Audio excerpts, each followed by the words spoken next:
Bismillahirrahmanirrahim. Di pagi ini saya akan menjelaskan mengenai bagaimana cara membudidayakan ikan lele agar terhindar dari kematian massal. Jadi yang pertama-tama adalah sebelum bibit lele datang, kita persiapkan dulu air di dalam kolam tersebut. Dan kolam tersebut airnya diendapkan beberapa hari, semakin lama semakin bagus.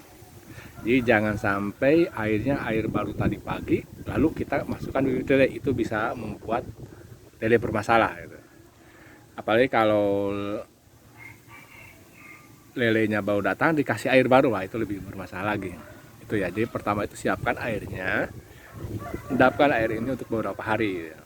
Kalau seandainya lebih lama lebih bagus, apalagi kalau sampai ada jentik-jentik nyamuk di dalamnya.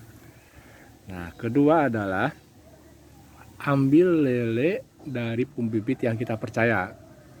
Soalnya kalau dari awal bibit lelenya bermasalah, sakit, kesananya udah susah. Nah, setelah itu saya dapat lele dari tempat bibit yang kita percaya, datangkan bibit lele tersebut ke tempat kita itu di saat bagusnya sore hari, sore atau malam hari gitu. Jangan sampai siang. Kalau siang itu terlalu kritis, soalnya perbedaan suhunya terlalu besar. Nah, setelah datang sore atau malam dan masukkan secara bertahap. Nah, ini sudah saya videokan untuk cara-cara menempatkan lele yang sudah datang. Sudah seperti itu, besoknya pada pagi hari setelah dimasukkan, si lele itu jangan dulu dikasih makan. Biarkan lele itu beradaptasi dulu terhadap lingkungan yang baru. Karena lele itu semakin puasa, dia semakin kuat. Nah, seperti ini nih. Ini baru bibit lele baru datang semalam. Jadi saya nggak kasih pelet ini. Jadi biar dia memakan makanan yang emang sudah ada di dalamnya, seperti ini. Ada lemna. Lemna pun jangan terlalu banyak. Soalnya kalau terlalu banyak nanti dia malah pas malam harinya dia bisa berebutan oksigen dengan lemna itu sendiri.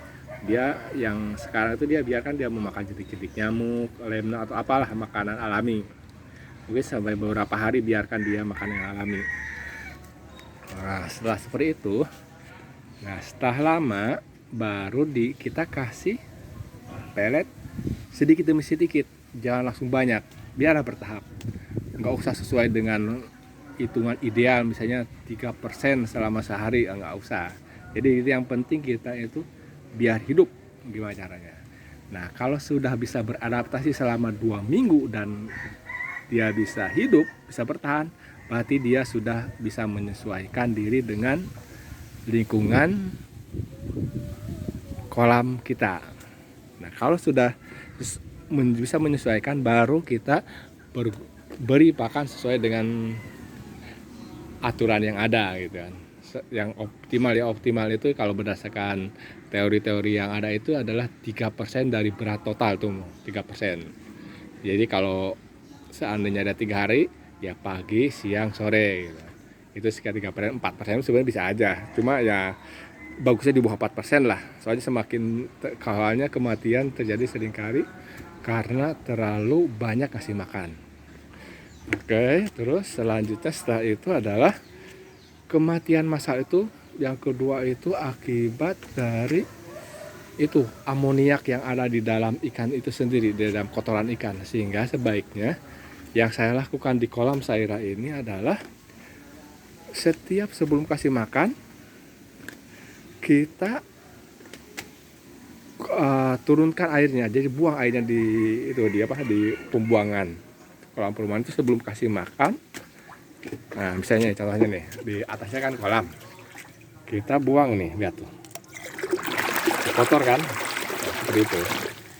Jadi itu amoniak biar keluar. Kalau kasih kemudian dimanfaatkan untuk melihara lemna.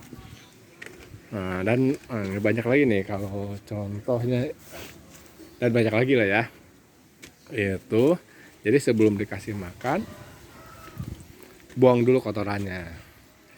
Terus selanjutnya adalah kalau untuk lele kecil minimal 3 minggu sekali disortir. Soalnya bukan apa-apa, lele itu kalau dia lapar dan ada ikan yang lebih kecil, dia akan memakannya dan akhirnya bisa habis. Jadi dengan disortir, dia akhirnya akan ada ikan yang besar-besar dan kecil-kecil. Jika terhindar dari memakan sesama lele itu sendiri. Terus satu lagi yang perlu dihindari adalah jangan mencampurkan ikan lele yang kita datangkan di tempat lain ke ikan lele yang sudah ada sebelumnya di tempat kita. Walaupun sama-sama kecil, itu bisa menyebabkan kematian yang massal juga. Oke, mungkin untuk pagi ini saya cukupkan informasi seperti ini, nanti kita lanjut lagi. Ya, terima kasih.